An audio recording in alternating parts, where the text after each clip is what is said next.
Welcome back, everybody, to another episode of Around the Kinky Campfire.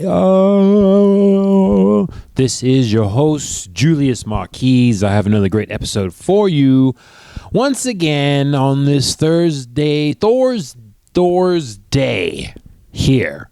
Okay? And before we get into it, as you know, it is time for the ASMR 5 seconds. And once again, we have another unsponsored drink. It is early in the week, so not so much adult beverages, but something I love very much to get the energy going. It is the sparkling ice caffeine, blue raspberry flavor. Oh, so delicious. Not sponsored though, but here we go.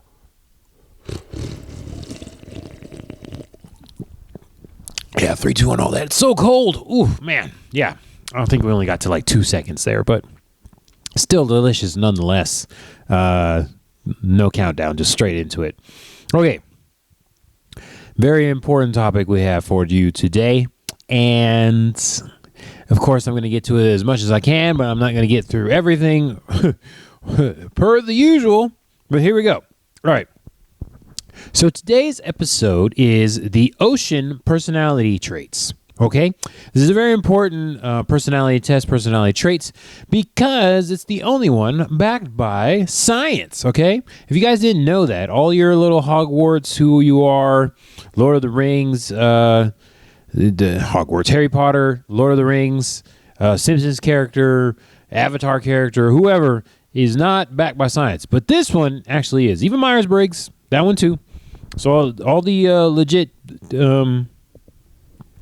personality tests that you take, even astrology, is not backed by science. Okay, so I wanted to bring one here for you today that is legit, and it is the Ocean Personality Traits Test, or it can be a test, and you can figure out what your personality traits are.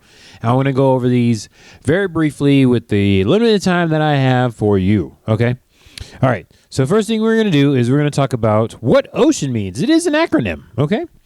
The Ocean Personality Test stands for O, openness, C, conscientiousness. I got that one, big word.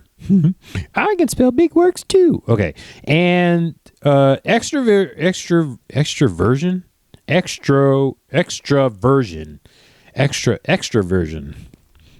That's funny. You put them together, it just looks like extraversion. Which kind of version is it? Extra. Okay, A is agreeableness, and then N is neuroticism. Neuroticism. Interesting. Okay, so this is a big distinction between your personality trait and a habit. I want to make that very clear. Just because you have a trait that is that way does not mean you cannot work on your habits, something you've heard me talk about many times on this podcast, that you can work on habits. They do not need to control you. Okay. All right, let's see. So first of all, openness measures your creativity, your curiosity, and willingness to experience new things. So let's work on that neuroplasticity, people. How willing you are to try something different. I went full Yoda there, and I'm totally fine with that. How willing are you to try something different? All right, learn something new, get out that comfort zone. Now you see why Julius decided to pick this as a topic. All right, because the whole test backing up what I said before. Okay, conscientiousness, it measures self-discipline, or organization and diligence. For some reason, I have a weird problem with saying organization. I got through conscientiousness and had trouble with organization. Okay, so your self-discipline, organization, and diligence. How good, how willing, how able you are to keep a routine and stick to it. How about that? Make a plan, stick to that as well. Okay, extraversion. Interesting. Measures energy, sociability, and assertiveness. So extrovert, introvert, that type of thing puts you on that kind of spectrum. I will say these are all spectrums, so it's not like on and off. These are all spectrums. So once you take the test, you'll see how much of you are on each side of the whole entire thing. So it's not a absolutely agree or absolutely disagree. Strongly agree, more likely disagree type of deal. So it's that kind of spectrum there. It's not an on and off thing. So the extravision is catching me off guard. That's hilarious. Okay, agreeableness measures cooperation, kindness, and empathy. Okay, how agreeable you are. Neuroticism measures emotional stability, anxiety, and susceptibility to stress. So, how neurotic you are. Great. It's awesome. You need a test to tell me that. Oh, man. That's hilarious. Okay. But once again, I want to stress, you can work on these habits. So, if you lean high or lean low in the extraversion, olive oil, extraversion, then you know what? You can work on your social skills. That's 100% a thing. Something you can do. So basically, back to the whole talents versus skills debate. Some people have genetically markers, genetically disposed to one side of the spectrum or the other in each one of these. And good thing for you, you can learn habits to change that about yourself. And I just want to emphasize that's a thing. We can work on these habits. You let me know and message me on the Instagrams and email me and on the emails and ask me if you have any questions. We'll go through it together. Okay, about the skills and about this test. Ocean Personality Test, or Big Five Personality Test, is widely recognized, scientifically validated tool that measures 5 core dimensions of human personality. All right, the ones I talked about. And it is scientifically valid. Developed over decades by researchers, it assesses individual traits on a spectrum to provide a detailed, stable profile of personality. Detailed. This is a great test. I love it so much, and it's very helpful. Okay, key details about the test. The accuracy, first of all, is considered the most accepted and scientifically robust model of personality in academic psychology. It's very interesting. Robust, they put in there. Scoring typically uses a 5-point Likert scale from agree to disagree. Oh, I think somebody said that already. For 50 items to measure how much an individual displays each trait. Completion time, usage, yada, yada, yada. Super nerdy stuff. We don't really care. Take your time. Take the test. Do what you need to do to get an accurate score. But you can change. This is definitely one of those tests, like the BDSM test, that changes over time. So not always accurate from a past test. So make sure you go ahead and take it on a regular basis if you want a more accurate result to be able to display to friends, family, partners, whoever. Just so you know. Okay, the Ocean model is highly regarded because it's not based on a single proprietary test, but on general framework. All right, so not an absolute. And you can validate it worldwide. Okay, so what does the scientific part of it mean? If people don't know about this, so you have the scientific method. One part of that, for something to be more accurate or eventually become a law and not just a theory or philosophy, is that people can replicate it and get a same or similar result. Okay, so a lot of the other tests don't have that backing. That's why they're not scientifically backed, robust, validated worldwide, validated specifically. In the word for validation or valid is truth. It has to be factual. So in order to be able to do that, you have to be able to replicate it multiple times and get the same or similar result. That's how you become scientifically backed. All right. Big Five model, as is also named, originated from lexical hypotheses, which suggests the most important personality traits are encoded in language. Raymond Cattell built upon earlier lexical work by reducing thousands of descriptors to 16 personality factors, later clustered into 5 global traits, with some considered the original Big Five. A bunch of nerdy people went in and did a lot of different things, which I'm not going to read all of it here for you because there is a lot of nerdy people that did things in the history of this whole entire test, and very interesting to see. Okay, let's see. So it's called five. It's accepted as the 5-factor model, FFM, hilarious. These 4 sets of researchers use somewhat different methods in finding the 5 traits, making the sets of 5 factors have varying names and meanings. However, all have been found to be strongly correlated with corresponding factors. And in 1884, British scientist Sir Francis Galton became the first person known to consider deriving a comprehensive taxonomy of human personality traits by sampling language. British-American William McDougall, yada, yada, yada, a bunch of nerdy people. Okay, so just going to touch on the history of it all. There's a lot to go here. If you want to do some research on that, of course, I'll put the link in the description, either before the episode comes out or after at some point, which sometimes happens. There's a Swiss psychologist. Yes, the Swiss did something. In 1936, here we go. American psychologist Gordon Allport of Harvard and Henry Odbert of Dartmouth implemented the lexical hypothesis using the English language. They organized for 3 anonymous people to categorize adjectives from Webster's dictionary.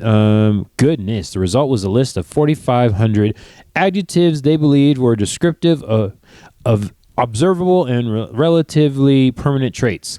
I can read, people. I'm telling you right now. This is just proof that I can read. Okay.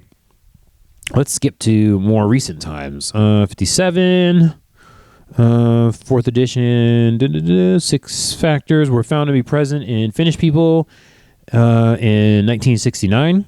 Trustworthiness, self-confidence, rationality, uniqueness, tolerance, and sociability. Oh, just different words. Tolerance may be a little bit different. Okay, let's see here. 1981. How much did I put in my notes? I thought I had a final point here. Okay, here we go. 2007. Colin DeYoung and 2 other people concluded that the 10 aspects of the Big Five may have distinct biological substrates. This was derived through factor analysis of 2 data samples with the International Personality Item Poll, followed by cross-regulation with scores derived from 10 genetic factors, yada, yada, yada. And then we have one last one for my non-nerdy people. It's a lot of nerdy speak. Plus, by 2009, personality and social psychologists generally agreed that both personal and situational variables are needed to account for human behavior. Thank you. Back in 2009, these people were generally agreeing. The personal and situational. So your personal experience versus your environment. It's great. Awesome. Okay. So with the time I have left, let us break down a little bit of all the different parts of this. We're sticking to the Big Five. I don't know where the 6th one came from. That's very interesting. Okay. Openness to experience is general appreciation for art, emotion, adventure, unusual ideas, imagination, and curiosity, and everything else. So everything that is considered an experience. People are open to experience, are intellectually curious, open to emotion, sensitivity to beauty, and willing to try new things. More creative and more aware of their feelings, hold unconventional beliefs, CBT, cognitive behavior, no, dialectical behavior therapy, DBT. Also being able to hold 2 contracting beliefs at the same time and both of them be true. Yeah. Okay. High openness people are said to pursue self-actualization, specifically by seeking out intense, euphoric experiences. Oh, they like drugs. Okay. Those with low openness want to be fulfilled by preserving and are characterized as pragmatic and data-driven, sometimes even perceived to be dogmatic and closed-minded. Disagreement remains about how to interpret and contextualize the openness factor, as there is a lack of biological support for this particular trait. Oh. And it's not related to brain regions. Okay. So open people are open more to experiences versus the data-driven person. I'm definitely like in the middle of this one. It's very interesting to see that some parts are open. It really depends on the area. So that's something I wanted to say. That's how it is. So here are some sample items. I have a rich vocabulary, vivid imagination, excellent ideas, quote unquote excellent, interesting. Use difficult words, full of ideas. Not interested in abstract ideas. I do not have a good imagination. So those are the kind of things. So I have a rich vocabulary versus I do not have a good imagination. Abstract ideas. So that's interesting to see that some people do not have, the people that are less on the open or on the other side of the openness, let's say that on the other side of the openness spectrum or factors do not have a rich imagination. Interesting. Do not have a propensity for abstract ideas. I will say for me that I was very much on the not open side until I got more into the improv and the comedy bits of everything. And then I was like, oh, you know what? I do have an imagination. It's in there somewhere, just buried down deep. Oh, so cold. Yummy. Okay. Conscientiousness. Again, I hit it. Tendency to be self-disciplined, act dutifully, and strive for achievement against measures or outside expectations. So you're a self-driven individual. You are high on the conscientiousness. Related to people's level of impulse control, regulation, and direction, high conscientious is often perceived as being stubborn and focused. Low conscientious is associated with flexibility and spontaneity, but can also appear as sloppiness and lack of reliability. So, that is very interesting to see that it seems like the opposite. Being high conscious is bad because you're sloppy and disorganized.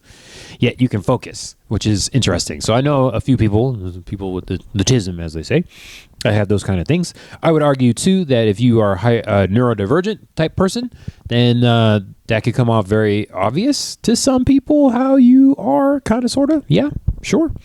So that's interesting to see that there is a dissonance there. Interesting. So once again, kind of in the middle for this, for me.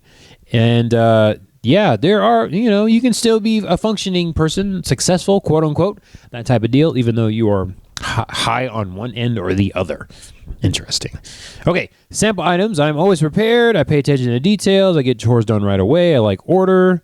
Conversely, I make a mess of things, often forget to put things back in their proper place, and I shirk my duties. Yeah, lack of focus. Fascinating. Conscientiousness. Ugh, goodness. Okay, extravision. Extravision. I don't have little vision. I have extravision.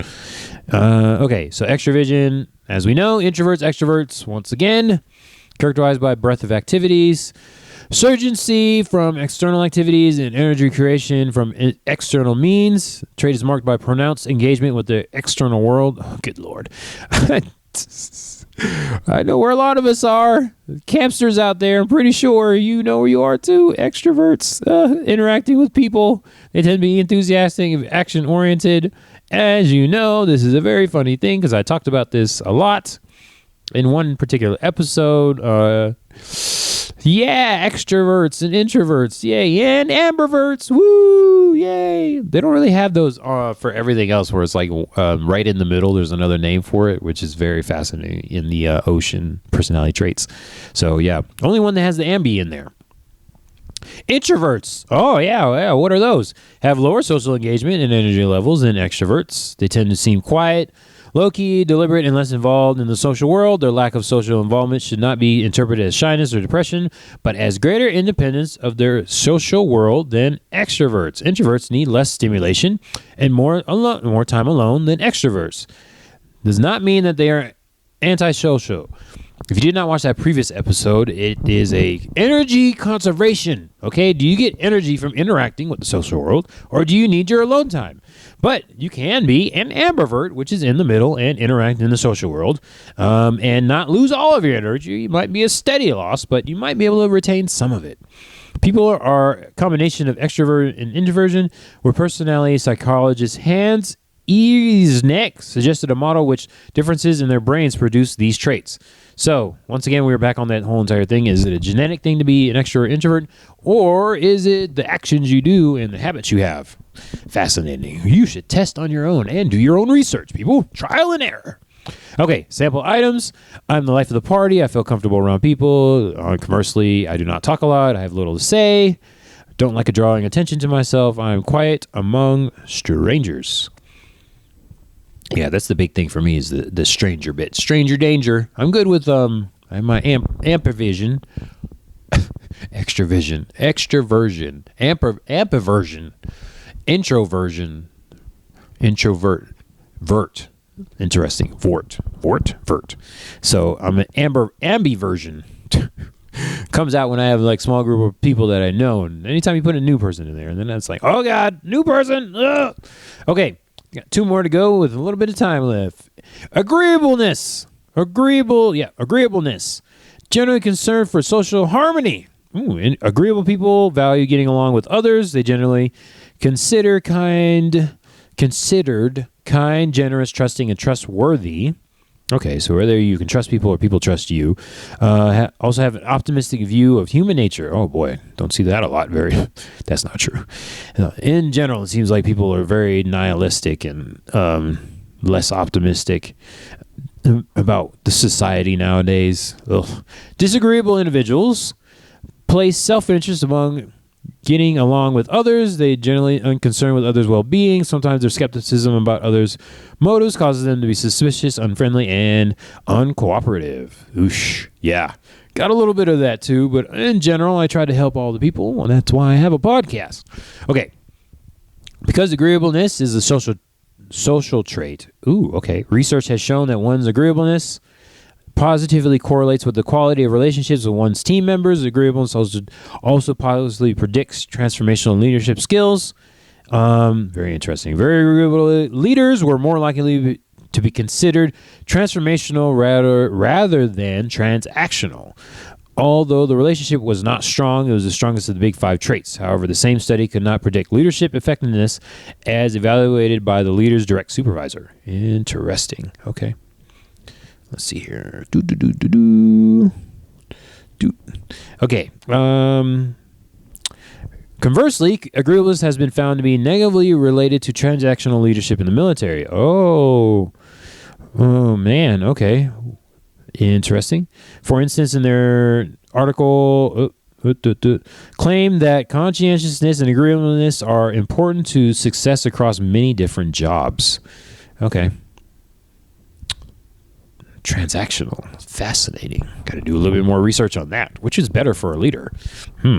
Okay, sample items. I am interested in people. I have a soft heart. I take time for others. Conversely, I'm not really interested in others. I insult people. I'm not interested in other people's problems. Ooh, goodness. Yeah, there is very specific. That I feel like that is very close to the extraversion. Olive oil. Okay. And then lastly, we have neuroticism. Tendency to have strong negative emotions such as anger, anxiety, and depression is sometimes called emotional instability or is reversed and referred to as emotional stability. Okay, so your instability, not regulated or dysregulated versus your regulatedness. Classic temperament trait that has been studied in temperament research for decades, even before it was adapted. The FMM is similar but not identical to being neurotic in the Freudian sense. Oh, goodness. Okay. Prefer to call neuroticism by the term emotional instability to differentiate from the term neurotic in a career test. Oh, okay. Interesting. Okay. Neurotic people are emotionally volatile, emotionally reactive, and vulnerable to stress. They are more likely to spontaneously experience negative emotions, and the negative emotional reactions tend to stay for longer periods of time, which means they are more often in a bad mood. Oh my god, that's not good. Highly neurotic people may display more skin conductance reactivity than less neurotic people. These problems in emotional regulation can make a highly neurotic person think less clearly, make worse decisions, and cope less effectively with stress. Being disappointed with one's life achievements can make one more neurotic, increase one's chances of falling into clinical depression. Yeah, so at that point, you need a little bit of help. Highly neurotic people, can you regulate your emotions? At the other end of the scale, less neurotic individuals are less easily upset and are less emotionally reactive. They tend to be calm, emotionally stable, and free from persistent negative feelings. Freedom from negative feelings does not mean that low scores experience a lot of positive feelings. They're related to extraversion instead. Okay, so you're not free from negative. You just react less. All right, and some sample items. I get stressed out easily. I worry about things. I am easily disturbed versus I get irritated. I often feel blue. I am relaxed most of the time. I seldom feel blue. Feel blue.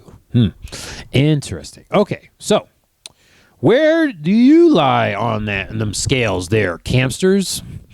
Take the test and find out. And I would say even if you are highly neurotic or highly not open or closed-minded, you can work on those skills yourself. I've talked about skills before, and this test will show you where you lie, but you should definitely take the time for yourself to figure out how you can make it in this world that we live in. Yeah.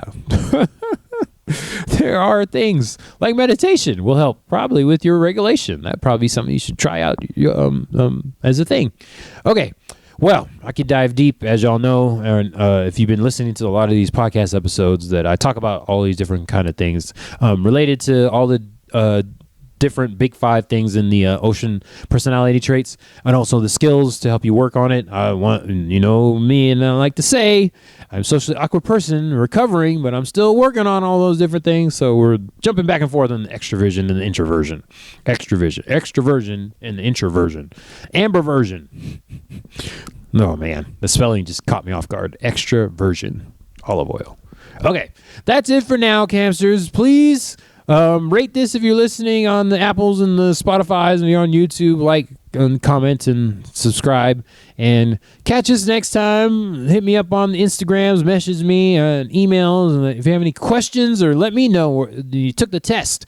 How did you score, and what do you think about it? All right, but that's all for now from Around the Kinky Campfire. New episodes on Thursdays, video episodes on Fridays. This is H. Julius Marquise. I didn't think I even gave the official thing, or just Julius if you're feeling less fancy. Yeah, put that at the front. But anyways, I did it now. That's all. Hello.